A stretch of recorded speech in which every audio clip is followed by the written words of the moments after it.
So Antorus the Burning Throne is coming out in just 2 days' time. Yes, it's come up very quickly. Yeah, super exciting times. Of course, all the boss previews are done. They're on the channel. Everyone can go check them out. All 11 bosses, and we've done all the write-ups for them over on Wowhead as well. If you're someone that wants to know as much about the instance before you step in there next week, we definitely recommend that you go check out those guides. But in this video, we're just going to be talking about sort of our expectations for the instance, how we think each boss will play out. We'll talk about the mythic race, I guess. We can sort of have our own input on what we think will happen with that, as well as what we think with some of the classes, how they're going to perform this tier, especially with all the last-minute changes they've made on some of the tier sets. Yeah, that has changed things up, definitely. But, like, even more importantly than that, it's just how different Antorus is from Tomb of Sargeras in terms of, like, a perfect meta comp sort of stuff. That's completely changed, because throughout the expansion, it's been pretty steady. Of course, you get Flavor of the Months coming in and out. That's absolutely fine. But this tier, it really might shake things up. So let's talk about that. Let's give our predictions for what we think Antorus is going to be like as a whole, as a raid instance. Okay, well, let's get this out of the way first. How long for a world first? What? Until you think Argus is actually dead. So they did say before that Tomb was too difficult. They have made this very clear that the last 3 bosses in Tomb, I would argue mainly the last 2 bosses, but they say the last 3 bosses in Tomb are way, way too difficult. And I'd agree with that. Again, 100%. Apart from, obviously, Maiden, that wasn't too difficult. Maybe they were referring to Mistress, which was probably a bit of a weird spike, you know? Maybe.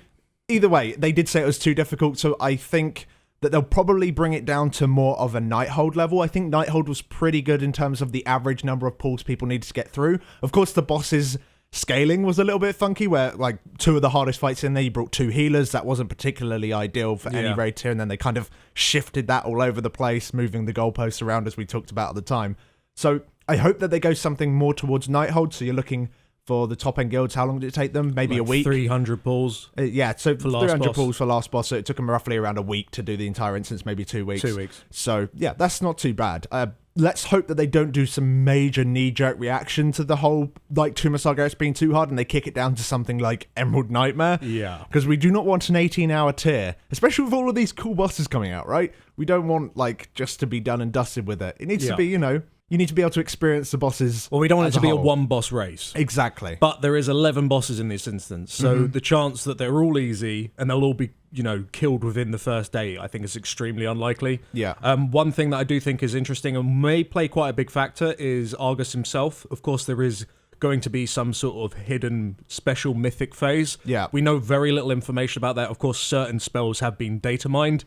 It seems like a lot of hugging just to, like, talk about these spells that have been data mined. There was a lot of chain effects that require players to be near each other, and a lot of AoE damage going out on the raids. Need to be spread out and stuff for, like splash damage or cuddle damage, basically. So very similar to the last boss in Darkheart Thicket, you know, where you got to hug to prevent the fear and all that kind of stuff. So whether or not those spells are actually for that encounter and not for something entirely different, maybe that somehow appears as if it's for Argus. I mean, we don't know. Yeah, exactly. I mean, they might add something literally the heroic week. So true. We have no idea what's happening with that boss. Which, going to my point, that might be really, really difficult. It might be ridiculously overtuned. It's going to require method to raid test it, essentially, on live servers, like always. Let's hope not. Those poor guys, honestly. So, I mean, it could be just like a Raden thing, where it's really broken, we don't know anything about it, and when we get to it, it's like, yeah, this is fucked, and then suddenly work out an exploit, and it's just killed. But one thing about, generally speaking, end bosses that have their hidden phases, generally speaking, the difficult thing about those bosses are the beginning phases and just generally how long the fights are. Normally fights with hidden extra phases are like at least 12 plus minutes sort of thing. So you're looking at a really long fight. The hard part of the last phase, generally, once you've worked out what the mechanics do, like, take Gul'dan, for example. His last phase isn't particularly difficult, really, if you look at it. If that last phase was just a fight somewhere in the instance, like, you just fought that boss, it would be easier than quite a few of the mythic bosses that came before it. You know, because it's quite a short little phase. So if you look at it like that, generally speaking, as long as guilds can get to the last hidden phase consistently, then normally you can get through it quite easily. Well, the thing is, they have to hotfix it constantly. Yeah, things do change. Hence why I was saying, you know, method raid testing it. Because as they get there, it just keeps changing every single time. Talking of the actual race, it's kind of a 2-horse race this time around, isn't it? Because with Serenity not being around still, there's like no one really raiding as much as those guys, unless you take into account maybe some of the Asian guilds as well, like Alpha and stuff like that. It's the Asian guilds, Exhaustus, and Method. That's the people going for the race. Yeah. And as we saw in Tomb, it was pretty much a one-horse race. Yeah, Method just trashed everyone. Yeah. So whether or not that repeats, we don't know. But being from the European English-speaking realms, we're always going to root for them, I guess. So, I suppose so. Yeah, I hope that they win this time around again. Another unknown with Argus I did want to briefly talk about before we go into all the bosses is his trinket, his legendary trinket, which is going to be awesome. Loads of people want that. It's basically Arcano Crystal. Here, everyone have it. They haven't really said how it's going to drop, so it's all a little bit worrying because I'm kind of a little worried that it's going to be a bullshit thing where you just randomly get it or you randomly don't get it, and then, you know, you could completely be screwed because, like, I don't know, maybe your entire guild doesn't get any in your runs, and then it's a huge loss, you know?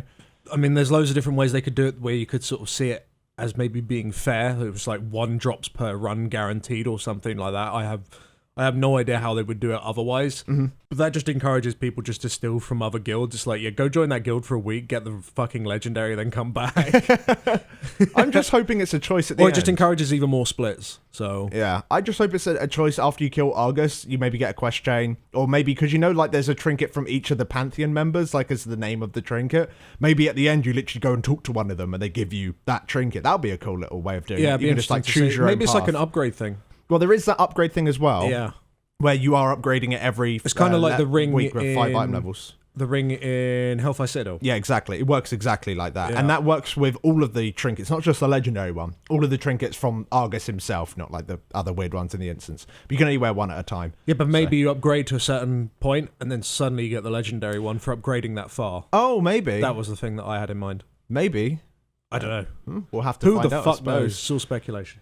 But let's just hope that it isn't complete RNG nonsense. That's going to be so sad during Heroic Week, I'm going to tell you. Like, split runs are already bad enough, let alone a whole random chance. Like, it's just randomly given to you. And it's personal such a powerful item. It's so strong. Yeah, I think so it's good. flat biz for everyone. Pretty much, yeah. So. It's pretty nuts. But either way, with that out of the way, let's go through some of these bosses because there's some definite great ones in this instance. And I actually want to start off by talking about the first boss because I think he's a really solid first boss once again. Similar to Garothi, we've actually got a really nice start to the instance. Yeah, and a lot of people have complained. Well, I wouldn't say a lot of people, but I have heard complaints of this boss being like, there's nothing to do, there's so little mechanics and everything like that.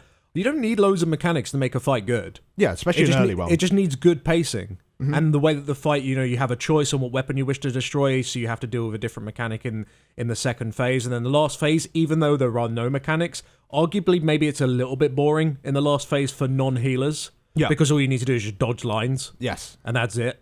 But the Mythic version of the encounter is going to be really, really fun to do. I mean, the way that the biggest change on Mythic, at least, is that the bombs that you need to go and soak, you have to soak them twice. However, the first time you soak them, it knocks you back a very significant distance. Yeah. You can't actually make it back to the soaking circle in time without like a blink or a charge or a leap or whatever. Monks are really good at that. I healed that fight on Mythic testing with a monk, transcending back into the little holes. That was a really neat little change. Yeah. Well, the main sort of idea behind the boss is that, well, at least for the classes that can't blink back to their circles, is that you position your back so you're knocked into another puddle. Yeah, that would work. Yeah. It's quite interesting. It was really fun while testing. Well, because the thing is, that's when the weapon goes haywire, right? Because you still get to choose, instead of removing a mechanic, you empower it by destroying the weapon somehow. So, so if you destroy the Annihilator, you're going to get those double explosion zones. Exactly. So you still get to choose. The Decimation, honestly, seems super bad. It stuns you for like 5 seconds, which... As a Shadow Priest, I'm already like completely crying about. Like that's bullshit. And well, it removes the strategy of stacking. Yeah. Because you're all just stunned on top of each other and you're all going to die. Yeah, 100%. So it's not particularly great. So yeah, that boss actually might be a bit of a wall to go into. On Mythic, it does legit seem quite tough. I would say it's one of the harder first bosses that we've had. Well, it's probably the hardest one, at least while we were testing it. Yeah. If it hits live servers like how we saw it, I think it's extremely unlikely. No, that is true. First bosses are always super, well, I wouldn't say super easy, but they're always easy. Yeah. In comparison to the rest of the instance, because it's a way of encouraging Heroic. They're usually easier than the last end boss of Heroic. Yeah, it'll be easier than Argus on Heroic. Yeah. So if you can kill that, your guild can then get a foothold in Mythic. Yeah, that's what they always try and do. They want to encourage Heroic-only raiders to try and jump into Mythic. At least kill the first few bosses. No, 100%. So... One thing I would say, though, is that normally a Mythic first boss doesn't really flip the mechanics on their head. It's more like, and now there's this one other thing. So like as Garothi as an example, you still hid behind the pillars, you still destroyed some of the pillars, but you have to go and soak a circle every now and then. Now it is completely different. You cannot use your heroic mode strat, or at least the one that we suggested in the video. You can't use that strategy. You need to do a whole brand new strategy for going into this boss on Mythic, which might be, that is going to cause some problems for guilds, because they now have to kind of relearn the fight a little bit. Yeah. So it'll be interesting to see. Maybe it'll be a huge block and no one can get method 10,000 pulls on Garothi Worldbreaker. Unkillable. I don't think so. No, neither do I. So moving on to the Felhounds, what do you think of these puppies? I think this is one of the weaker bosses in the instance, if I'm honest with you, especially from a healing perspective, because there's not really much to do.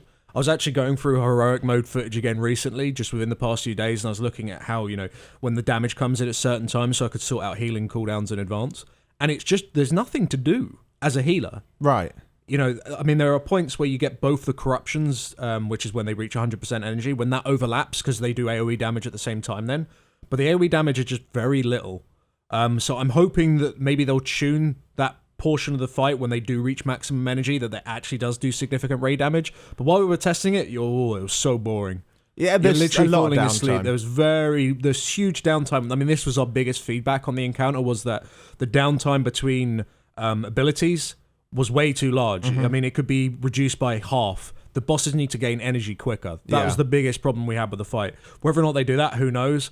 But the abilities themselves, they're easy to understand. They look, pretty good. They're very self-explanatory. It's don't stand in the bad. Yeah, pretty much. And if that person has a circle on them, go and soak them so they don't get feared. It's basic shit. On Mythic, the fight obviously does change quite a fair deal. You do need to split the raid into 2 separate groups because of a debuff. Yeah. We won't go much further than that, but it is, it's a cool fight on Mythic. Yeah, but on Heroic, a bit bland. Yeah, once again, it might be because it's an early boss and they've tried maybe to put too many mechanics into it. This is kind of like what we said about Demonic Inquisition, the second boss in Tomb of Sargeras. There's a lot of mechanics, and because there's so many mechanics, each one of them can't really do that much. Yeah. But in this sense, instead of them not really doing too much, because they're very impactful, but now they're just spread out so much that you have all the time in the world to deal with it. Also, the main sort of difficulty of the fight lies with, can you deal with overlaps? Yeah. So if they made the individual spells more powerful than what they are now, those overlaps would be just brutal. one shot. Yeah. So yeah, it's they would kind of need to change the whole premise of the fight, or at least how those spells worked, in order to make those overlaps actually work and be a little bit more interesting, maybe. But yeah, dogs. Not a great fight, not a terrible fight. I think it's only a second boss. I think it isn't too bad, but I'm probably on board with you as well, though. But if we move on to Antoran High Command, I'd actually say this is one of the best encounters in here. Oh, okay. And this is kind of hypocritical, because there is actually, again, from another healing perspective, there is nothing to do in this fight for the first 5 minutes. Yeah. There is literally no damage. I mean, the Fusillade does come in every 30 seconds from phase 2 onwards. Yeah. But it just deals no damage early on in the fight. It's around the 5-minute mark where it actually starts doing significant damage. By this point, some guilds might have even killed the boss. If you go in the full mains, you're likely potentially. to. In your splits, you're probably going to reach the 7-minute mark. So the idea is the last 4 to 5 Fusillades, you actually chain cooldowns on top of it. But it's a fun fight to heal because of all the time in between to top people up and stuff. It's just fun to heal. But the pods, I really like the pods. Pods are interesting, definitely. I like the fact that you'll probably want to not just always put the same people in there, because you might, because there's no point putting your best DPS in there. If someone's doing a ton of damage at the time, or maybe a ton of healing at the time, don't send them into the pod, because they become useless. But if you say you just use all your cooldowns and you're a class that's super cooldown heavy, so you might go, well, I've got no cooldowns, I'll just take it now, because you can come out and use your cooldowns. So there's room for crazy cool min-maxing with that. Well, the first 5 minutes of the encounter, because there is nothing to heal really, you might just put healers in. Yeah. No, you're probably right. One thing that they might do, because when we was writing this thing up for Wowhead, I realized that when I was talking about healing cooldowns on there, there's no real point using them early on, because once you survive the hit, there's no other incoming damage as long as you can deal with the mines properly. I'm not sure if maybe the maybe the initial hit should be slightly less, but it has a dot aspect to it to make it so output cooldowns are actually any good. Because it seems on that fight on Mythic, what you'll probably want to do is just, if you do need to min-max your composition for it, it's an early boss, it's unlikely, but if you're using a Tranquility isn't going to help you survive a Fusillade, is it? No. Whereas a bubble or a spirit link totem or a devotion aura mastery, if you ever damage use that, reduction cooldowns just become king. They become far more important. Especially, I mean, it depends on how long a kill is going to take. Yeah. If the Fusillade damage gets to a point where it's starting to one shot even within a fel emitter, then that's when you need to start bringing all these big boy cooldowns. Otherwise, a Trank's going to be better. So I don't know. I think if you made it into that sort of dot aspect afterwards, maybe, and lessen the initial hit, it made it so all of the cooldowns are useful rather than and maybe the dot gets stronger rather than the initial burst. Yeah, something like that. I don't know, but then that kind of removes the need for a fel emitter. This is we're sort of changing the fight. This is why we don't like. This is why we're not game designers. Exactly. But moving on to Portal Keeper, this is definitely going to be, in my opinion, like the first 3 bosses I think are going to be taken down super easy on Mythic. This is going to be the first block for a lot of guilds, and I think it's going to be very similar to Sisters of the Moon in Tomb of Sargeras, where I reckon harder.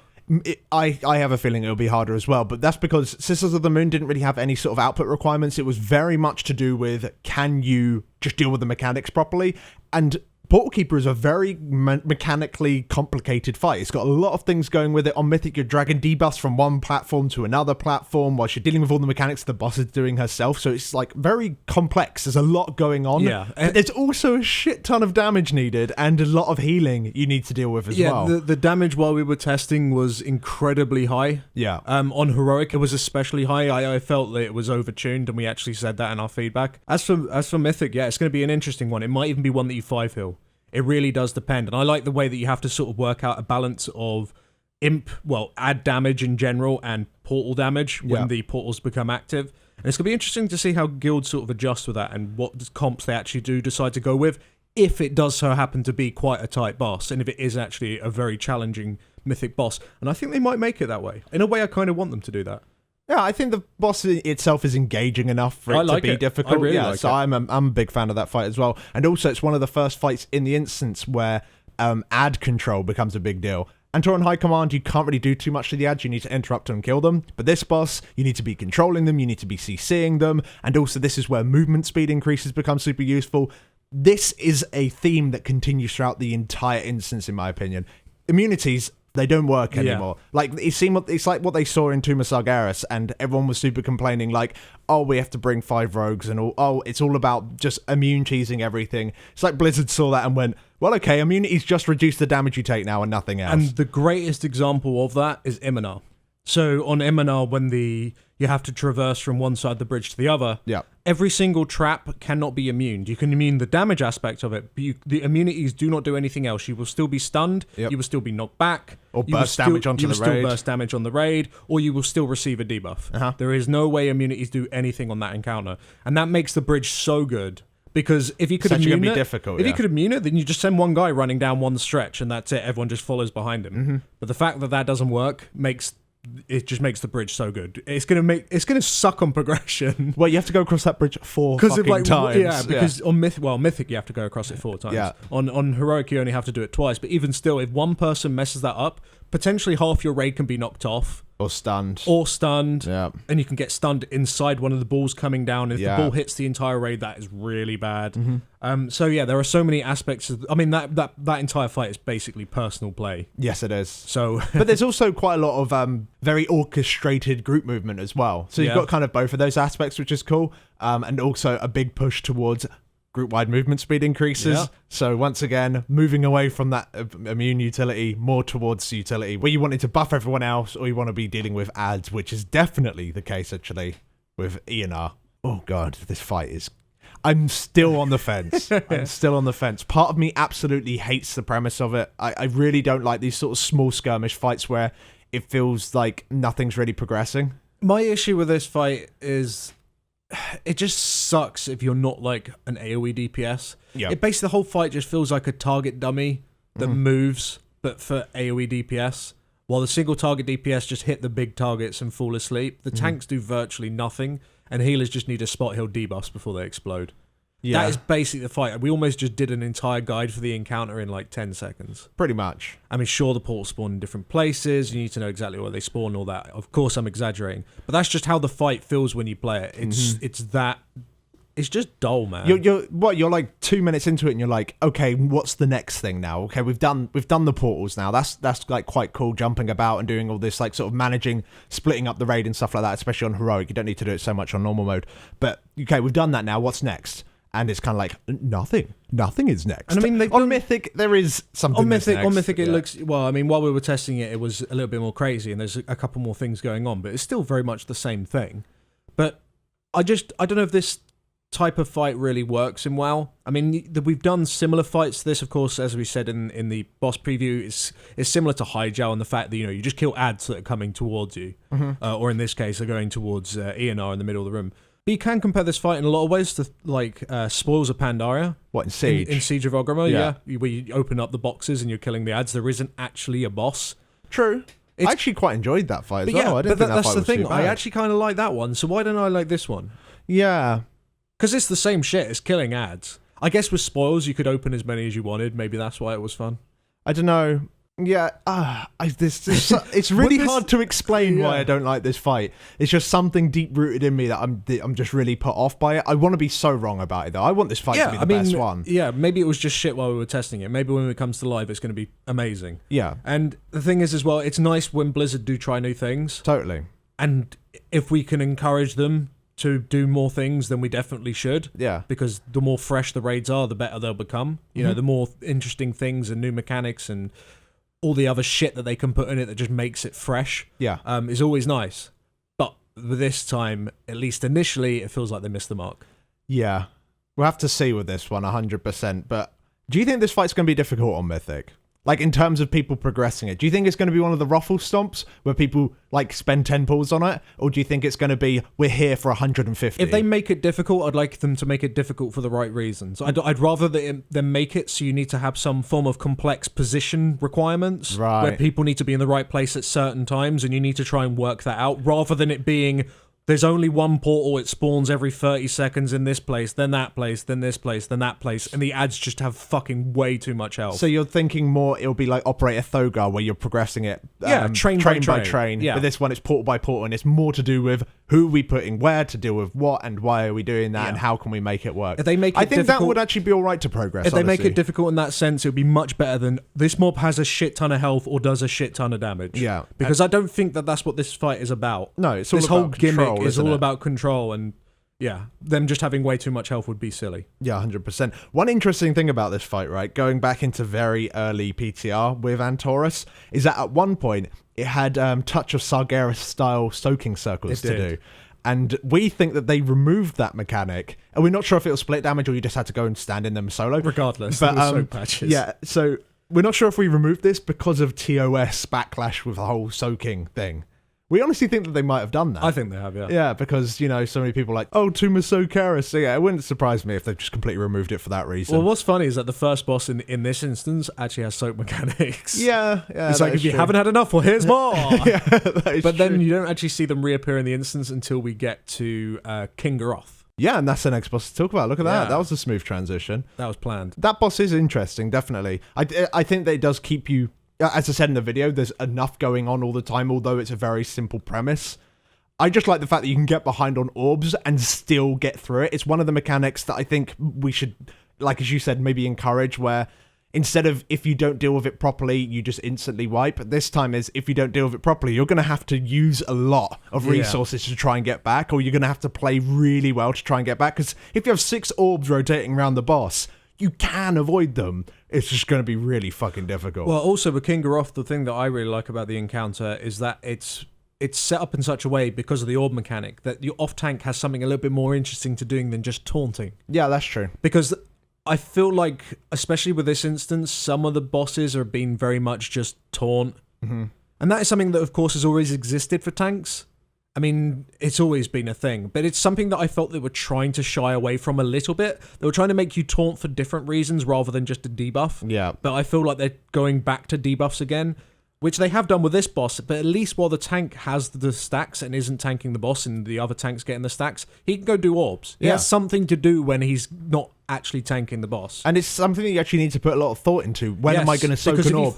How healthy is everyone else? It's arguably the most important job, because if you don't do it, the raid's going to die because someone's going to get hit by orbs. And if you do it poorly, then you're going to kill the raid by exploding them too quick. Yeah. So, and you need like really good fight awareness. Is there new damage coming in? Is there a ruiner coming in? So I shouldn't block it just in case someone gets clipped. It's a very important and it's a cool job for tanks. It's better than standing there and waiting to taunt off your friend. Yeah. So they need to keep doing stuff like that. That isn't the sole thing that makes King Garoth a good fight. Of course, the fact that you can choose which adds to kill. I think that's going to be really interesting, especially on Mythic. Yeah, I mean, we obviously gave an idea of what we think you should kill and in which order. That may well be different once we hit live servers. Or depending on your comp, as we said. Yeah, and of course your comp. I mean, if you have like pure dot comp, potentially you could kill all the ads like first week. Probably maybe not. with a Warlock Gateway if you have like super heavy dots, but even then, that's probably pushing not. But it'd be interesting to see. But nonetheless, yeah, the fact that you can choose is really, really cool. But talking about King Garoth on Mythic, do we think it's going to be a difficult fight? Because, of course, like the early upset, I think, is going to be in the instances Portal Keeper. I think that's going to be the initial difficult boss. But I think people get through that maybe in anywhere from 50 to maybe 70 pulls. So it's going to maybe take like 3 or 4 nights for people, which is like a lot longer than the first 3, right? And then you're going to get eventually to King Garoth. And I think this is where the first set of difficulties really going to spike up. I mean, potentially Eonar's going to be more difficult than King Garoth with the bridge. Especially towards the later parts of the fight where you have to cross it for the 4th time and it's just caked. Yeah, and trying to keep both platforms very clean. Like on Heroic, you can kind of mess up the second platform as much as you like because you don't go back. You're going back to every platform at least one more time. Yeah. So it's going to be a lot more clean. But for King Garoth, just so for people understand, on Mythic, basically the boss gains the ad's abilities in an empowered form after you kill the ad. So you have to kind of choose which ads to kill based on whether you want to keep dealing with their abilities. Yeah, it's the last set of each phase 2, isn't it? Yeah, so you get to kill the 2 that you don't want the boss to be empowered by. Now, they put a damage requirement on the ads where they're actually difficult to kill in time. Yeah. And you have to deal with multiple ads up as well as the boss's abilities. That's during phase 1, then it's going to be insanely hard. Whereas if they make it so the ads can be killed within a respectable time during the second phase and you can actually get to the boss with just only a single ad up, like you would in, say, Heroic, probably, then I don't think it's going to be as difficult as maybe you're thinking. I was thinking maybe it could be the Gore Fiend, of this instance. Potentially. I mean, he is a fat guy. He is a fat guy. Yeah, that's true. Yeah. Do you think that's Blizzard's, like, sort of design philosophy? It's like, you get the concept art, and it's just, they see him, it's like, right, Gore Fiend then. Then we're going to make him that hard. Well, we'll make a couple of shirts. But let's move on. Varimathras. So yeah, I think we talked about this in our video, and I think we very much got to the point of it. It's just, it feels very late in the instance. It's just a super basic sort of patchwork-esque style fight. Yeah. It's just not my jam. I don't like those type of fights. I think there's so many things wrong with the fights in terms of like the way the tanks need to huddle around each other on Heroic and Mythic, and the way that the raid needs to move is just very clunky. It's just the fight just doesn't feel nice to play, and it's just so repetitive. You do 1 minute of it, you've done the next 5. But that doesn't actually appear to be the popular opinion. I mean, I know we don't give a shit and we'll just say whatever we want or whatever, how we feel about a boss. But if you read some of the comments on the Varimathras directed towards our feedback, not everyone agreed. Yeah, no, 100%. Some people love those kind of fights, and some people really like this guy as a lore figure. He's a big deal in terms of lore. Well, it's in the Battle for Undercity and all that shit, wasn't he? So. Probably, I have no idea. Something complicated. Wow, I knew more than you for once on lore. Yeah. So yeah, some people like those patchwork style fights. Some people might really like the flavor of this fight, not being able to move 8 yards away. It's like kind of a cool concept. And I think all of the abilities are quite interesting in their own way, but it's just it seems to be the most efficient way of dealing with the abilities. The actual strategy that you use, that's what makes the encounter like annoying and not fun for me to play. So it's the group-wide movement between 2 points all the time. It's the way the tanks need to huddle right in his crotch or up his arse, the whole time. That kind of thing just doesn't interest me. Yeah, the thing that worries me about the encounter is its position within the instance. 100%. If it was second or third, I think I would actually be nicer to it. I think I'd be way kinder to it. It'd be like, oh, whatever, it's a bit of a shit fight, but it's so early on the instance, it doesn't really matter. But the fact that it's so near the end... Mm-hmm.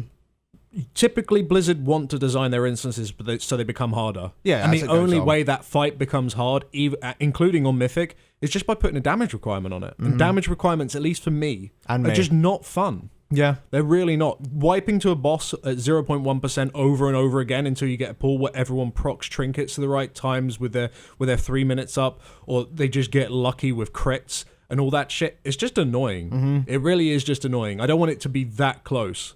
No. I don't think it will personally be that close. I think that this fight, you can quite easily compare it to the Maiden of Vigilance in Tomb of Sargeras, where it's a very high-risk fight. Both on all difficulty, it's a very high-risk fight, whereas if one person makes a mistake, it'll wipe the group, and that's what's difficult about it, rather than it being a damage check. Yes, damage is an important factor, but if you even looked at Maiden on Mythic difficulty on the first week, in theory, you could kill 2 DPS right at the beginning and still do the fight just fine. It wasn't really a damage check more than it was everyone needs to be alive to meet the damage check. Yeah, but you're making that comparison based on the fact that Varimathras also has some sort of mechanic which works like those orbs. Yeah. But he doesn't. Well, he kind of does. The only other mechanic that he has added on Mythic is the fact that when you get hit by Alone in the Darkness, it also spawns an ad. Yeah, so once again, it's very delicate. You've got to deal with it's very, properly. very delicate, but it doesn't actually change the strategy in which you use on Heroic. Yeah, no, it very the much fight different. is exactly the same, whereas on Maiden of Vigilance on It Mythic, it was completely different. It was a lot more different. That fight was all about control, whereas on this, it's do the Heroic strat, but correct. Very, very correctly. Yeah, but, no, 100%. But there's nothing else added. So they have to make that a damage check. Yeah, you might be right. Based on its position with the instance, it has to be a damage check. So, I hope we're wrong. To be honest, I hope I enjoy it, but I really can't see it happening, honestly. One boss I do like, however, which is the next boss in the instance, is Coven of Shivara. This fight is really cool. I really like it. Yeah, I like this one as well. I like the way that all the different abilities sort of overlap and you get to see different things. None of them are really... It's all reactionary. That's what's great about the fight. And it's different every single time you pull it. Of course, eventually you're going to see all the different overlaps, but it's not the same every single time. It's in different orders.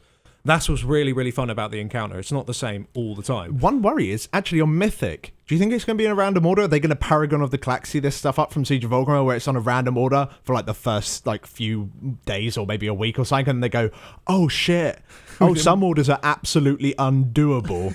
Let's make it so that doesn't happen. Hopefully that's... I don't want to have to deal with something that's completely RNG. Like one pull, you literally... are going to really struggle to kill it, because it's random. I think they'll probably just make it so it's all the same all the way through, but either way, it's still a cool boss. The fact that, you get to do with 2, on Mythic at least, you get to do with 2 of the big power-ups at the same time when torments the ancient power people. I don't know. Pantheon, the Pantheons, Titans. there we go. There we go.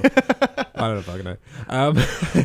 But dealing with 2 of those abilities at the exact same time is going to be pretty chaos. Yep. It's going to be a very brutal boss, but it's all about control and it's all about reacting as they come, not instead of just focusing primarily on prep. Although you have so much time to prep, it's just not really necessary. Well, you kind of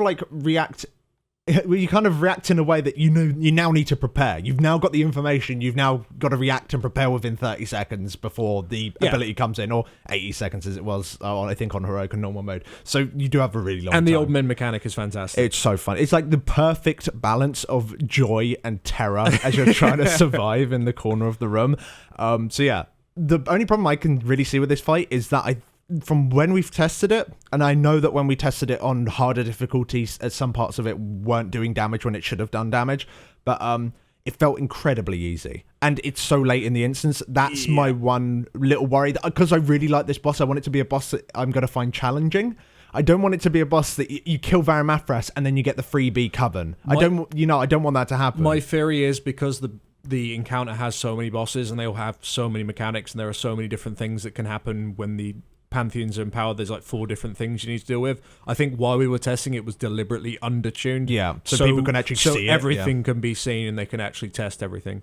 Whereas when it hits live servers, I'm pretty sure it's going to be way more powerful, way more deadly than what you saw in the videos that we've done. With that out of the way, Aggramar. I'm kind of on the... You like this guy, I love this fight, yeah. Yeah, the thing is, I like the whole idea of like dealing with the ads and you having to explode them on the boss in quite a way that you have to make those decisions on the fly as a guild, and pretty much on Mythic, I think it's going to be guaranteed that you're going to bring at least 1 Death Knight to this guy. It's so important. Those grips are so nice. So broken for so broken. So if you either have a Death Knight tank or a Death Knight DPS, maybe both, just because you want as many grips as possible, because you can do it in phase 2, in the intermission phases even as well, which you can help group them all up and maybe do like a big mass CC sort of strategy, which will help you control the ads way better and then eventually explode them on the boss way better. So the whole idea of being able to control these ads and using CC, once again, on a really late boss, having CC be the thing rather than can you immune it? CC is literally fundamental for this CC fight. is You so can't do this important. fight without CC. Exactly. Whereas any sort of mechanic you think you might be able to achieve with immunities, it literally gives the boss a 50% damage increase with the foe breaker. If you, not the foe breaker, flame rend, I think it is. If you try and cheese that with one person, the boss is permanently buffed. It's like, no, you can't just have the tank and 3 rogues stand in it. No, that's not going to work. So, like, I kind of like that whole idea where it's like, once again, a big focus away from the whole sort of cheese class, more towards the classes that are great at CC, great at dealing with ads and all that kind of stuff. And movement speed increase is going to be big on this fight as well. So, like, the holy sort of utility set right there. But yeah, apart from actually blowing up the ads onto the boss, I find that the on heroic and normal mode, that phase 2 and phase 3 are just far too similar for me.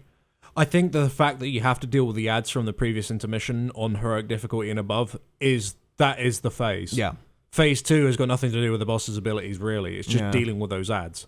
And then just trying to deal with the combinations of damage of the ads and the abilities at the exact same time.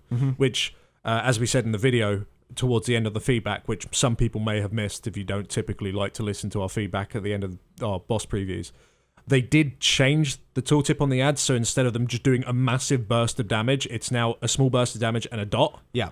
And if that stays, then it'll make the fight way easier. It'll make it better as well. I agree. Sometimes it felt unfair, well. Like, especially if you didn't have timers like we didn't. It's like, okay, everyone's healthy, blow up an ad, and then at the exact same time, debuffs came in, and those people just died. Yeah, if you got Wake of Flame, not Wake of Flame, the Scorching flare, Blaze and the Scorching flares, Blaze and Flare at the same time after you've blown up an ad, that was so sketch. Yeah, it's really difficult. You'd have to spot heal so many different people just to make sure that they were healthy.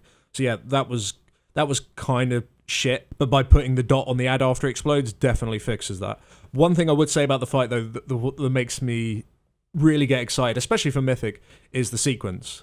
The sequence itself. Yeah, so on Heroic, the technique is that, it's a tank hit, raid hit, everyone runs away. Yeah. On Mythic, it's completely random. Yeah. It will always have those abilities, but which order it does them is completely random. And they get empowered throughout the fight. Yeah. So eventually the big AoE thing, that starts pulling you in. Oh, yeah. And then eventually the tank hit, I think it makes it so it stuns the tank according to the tooltips. I don't think anyone got into phase 3 of that fight during Mythic testing. You'd have to be fucking very good at the game to get all the way to the last phase of that boss on Mythic in that sort of short time period. No, I think this boss can definitely be crazy on Mythic. I do like the idea on Heroic of it kind of being really, it starts to quite chill. Intermission makes it intense. It's really intense in phase 2, and then all the ads die. And then it's kind of chill again, and then you go back into that period. So it's kind of it's not always full on, but it's got this nice sort of intensity sort of curves going on. But yeah, I do want the 2 phases to be different, in my opinion. They could that would have definitely made be it different perfect a to little me. bit, yeah. Yeah, because they're very, very similar.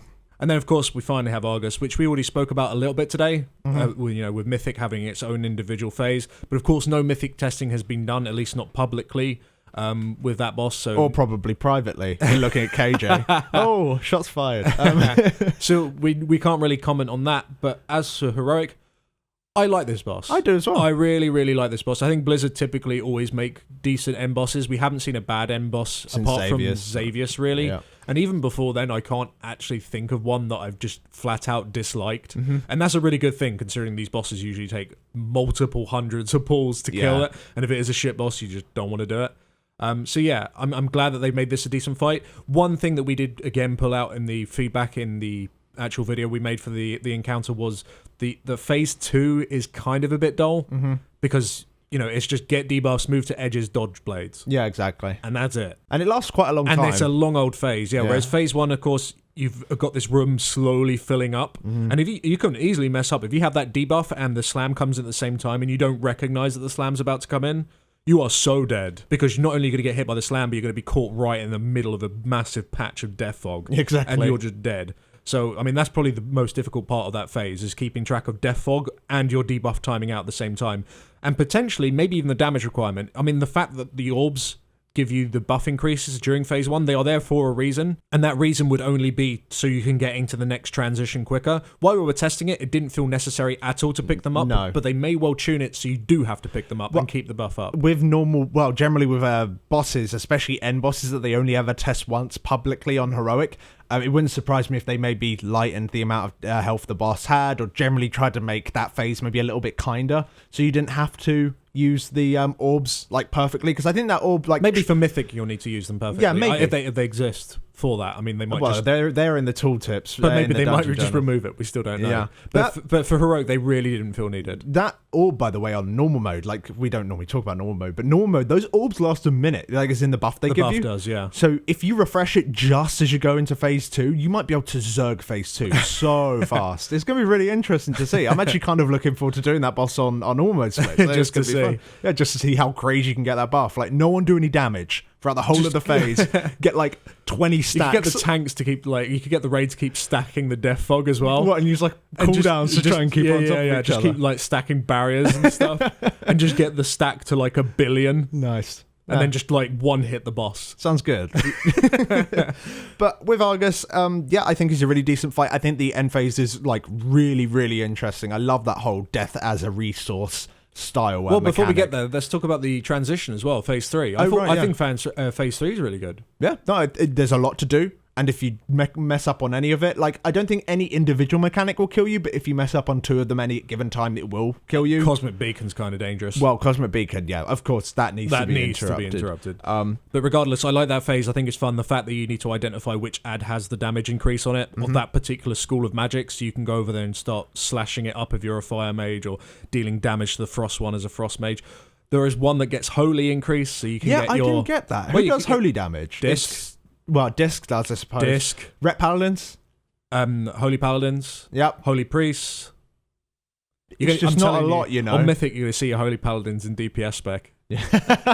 Popping old war. Well, apparently that's where the changes start, is when phase 3 begins at 40%. So phase 1 and 2 apparently are the same. That's not going to be the same. Yeah. But, you know, it goes crazy at phase 3 when everything just goes horribly wrong and you've got to start cuddling each other, like in Darkheart Thicket. It's going to be grand.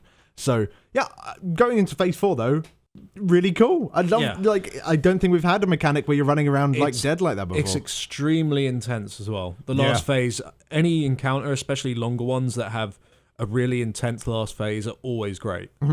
It's a right joy when you get to kill it. Yeah. I mean, it creates suspense. That's brilliant. And Blizzard, especially from us as well, have been critiqued largely for making some of the end bosses this expansion drop off a little bit. Super boring. It's like you got past the hard part and it's like, right, now he's dead. Yeah, so overall it's a good fight, but it doesn't end properly. Like Gul'dan, as an example, just sucked right at the end. It was the same with Grand Magistrix, the second to last boss in Nighthold. She just died suddenly. You dealt with those last set of mechanics. Now you just kill the last 30% of her, and that's it. Arguably, hell yeah. It depends on like how ours wasn't. No, I remember just shitting myself trying to kill, like quickly do any sort of damage you can. But you know, like if you get past a certain point on Helya, it's like, well, we don't have to deal with the orbs or waves for another 20 seconds, and she's just standing there. I guess that's kind of a bad example. Xavius. Well, that didn't count. That was supposed to be like. Can we just pretend that instance didn't happen? But regardless, I think that's a fair point to make. You know that some of the end bosses have been a bit boring towards the end of them. Even kil'jaeden maybe. Oh, I didn't think so. I guess the obelisk sort of countered that. It kind of depends on when you actually kill. If you kill him just after a set of obelisks and you got like 20 seconds and he's just about to like do his darkness of 1,000 souls, then it's like, okay, the boss is dead now, just kill him and go in the rift. Like that's super easy. But yeah, I think generally speaking, most people's first kills are quite intense on that fight. But regardless, getting back to the point I was making, we just sort of gone on some massive tangent. Yeah. That last phase, it feels very chaotic. It feels like a lot's going on. We didn't get there that many times. I think we saw it maybe 4 or 5 times in the hour that we actually had to test the boss. Yeah. And during those tries, we didn't get too far because we was playing around with different things trying to, actually test. But like you said, using death as a resource that, and try and keep the tree healthy and everything, it's just it's a really cool idea. It certainly is. The fact that when players die, they actually need to do something while dead, go collect the orbs so everyone gets the raid buff. Meanwhile, everyone's dodging all this shit that's falling from the sky. You've got the bombs exploding on the sides of the room, absolutely destroying your raid. Yeah. You've got those circles that are on the side of the room that increase in numbers.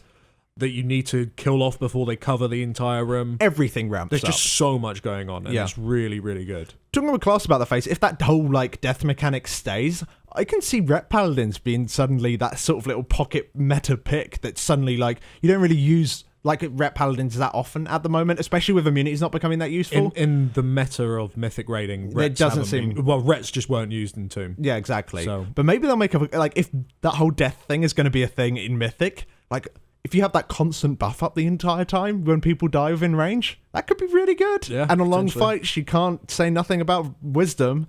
That's true. Yeah. I mean, Rets are looking pretty good right now. Yeah, so who knows? But, okay, some quick predictions then. What do you think is going to be the upset boss in the entire instance? What do you think is going to be that one boss that nobody expected to be that hard? Why? What's the Blast Furnace? Yeah. Is what you're saying. If there even is one. If there has to be one, I'm going to say it's probably going to be Eonar. Right. That's my guess. I think Portal Keeper is going to be the first hard boss. It's going to be the first step up sort of thing, yeah. Yep. I think Lifebinder is going to be a joke. It's going to be killed in like 10 pulls or something. Oh, you think so? Yeah, I don't think it's going to be a hard boss. If it's hard, it will suck.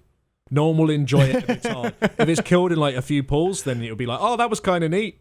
Luckily, we don't have to do that until next week. Oh, gosh. You know what I mean? Yeah, maybe. I think Aggramar potentially could be really fucking difficult. Do you think it might go into that whole idea of having like two last bosses again, like Tomb of Sargeras kind of did? Yeah, well, I mean, it's been like that for ages.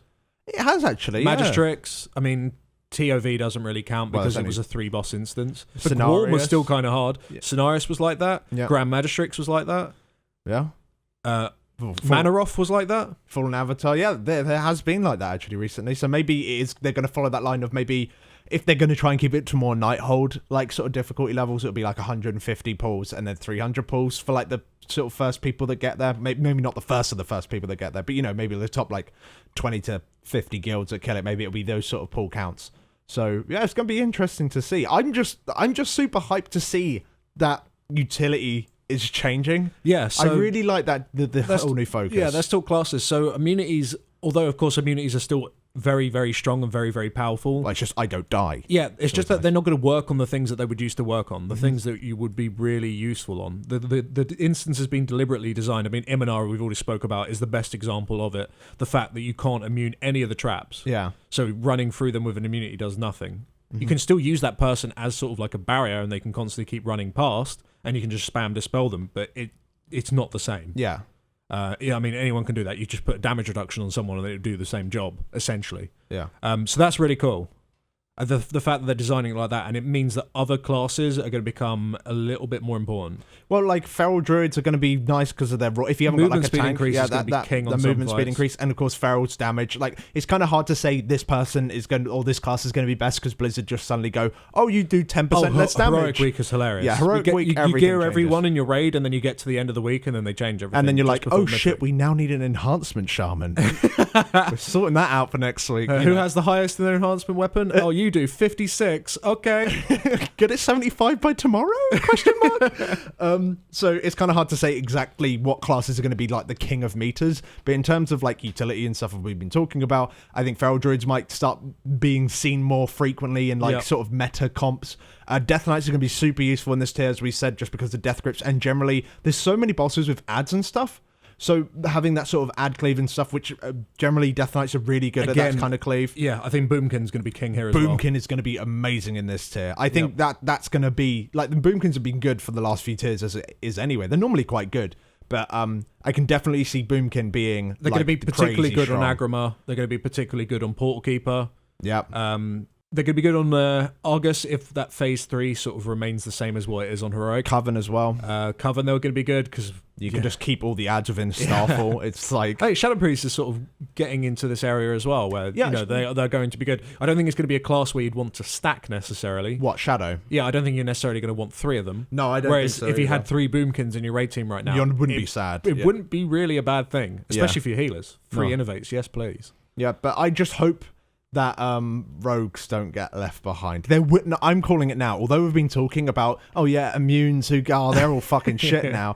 Just for some reason, on one boss on Mythic, it's like, we kind of want 5 rogues again. On Argus, they're going to make it so you need to cloak. Yeah, there'll be 5 patches, 10 blades. It was a fallen avatar's going to pop up. That's the last phase. Kill fallen avatar.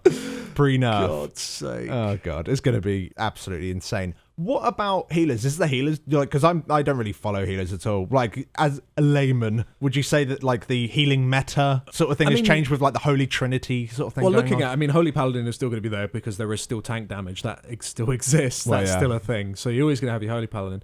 But as most guilds were kind of surprised at how strong Disc was last tier. Yeah, it popped up. It just suddenly it was like, oh, Disc's good now. I mean, there was changes made before Tomb of Sargeras came out that made them way more viable. Yeah. And then, of course, it suddenly showed up in Method that they were running a Disc, and it was working really, really well. I feel like that's something that's definitely going to repeat. However, there are some fights where Disc just doesn't work. Eonar is a great example of it. In order for a Disc to do like decent healing, they need to do damage. That's how it works. Yeah. Well, if the boss is 100 yards away from you on the other side of a bridge... Yeah, no, I get that. I think that's one thing that... I don't think they even overlooked it. They were just like, well, fuck you, Disc. But you could press Rapture and like shield people as you run along. Yeah, I suppose. So, that's something, I guess, but... The thing is with, it's not like they didn't think about it, because the next boss, when he...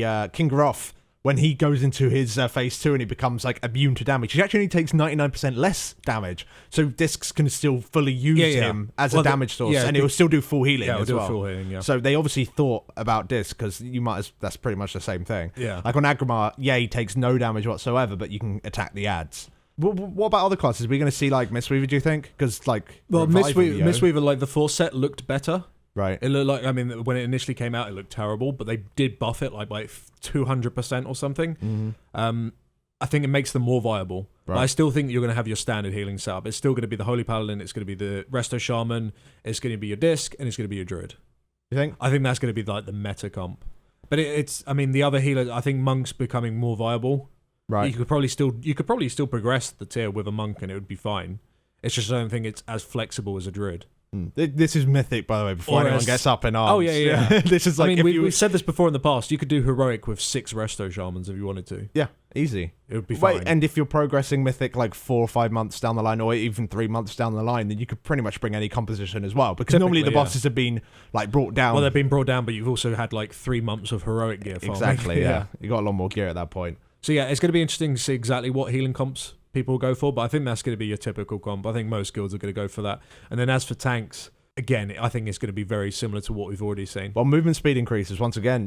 They just feel so useful. So, if, like, as long as the tanks are like, I don't know too much about how tanks are right this very second in terms of like, oh, they received a 10% here or whatever.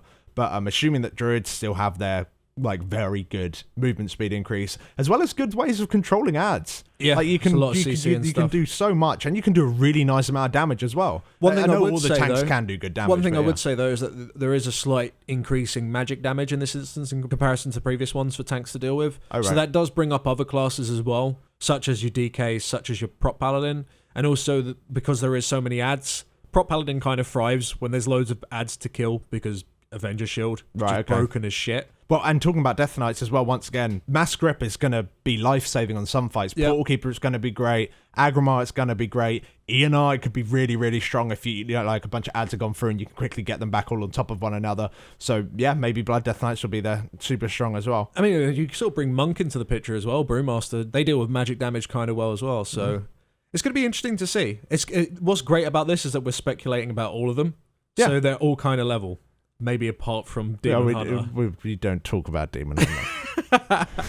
But then again, we don't really know shit about tanks. Yeah, we don't. So it's not really our area of expertise. But I think based on what we've done so far in Antorus with all the raid testing, I think it's going to be a good instance. So do I've generally got good vibes about it. I think that the boss design is really good. It's just mostly, I mean, of course, Eonar and Varimathras we're not particularly happy about, but we'll have to see.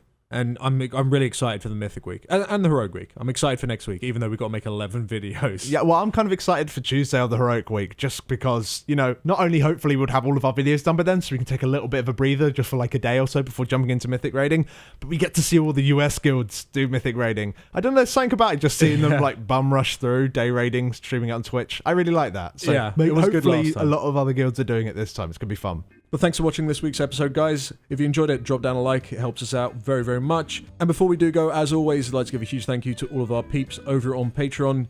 You guys are absolutely awesome. And have a good Antorus, and we shall see you very, very soon. Yep. Thanks for watching. Thanks for watching.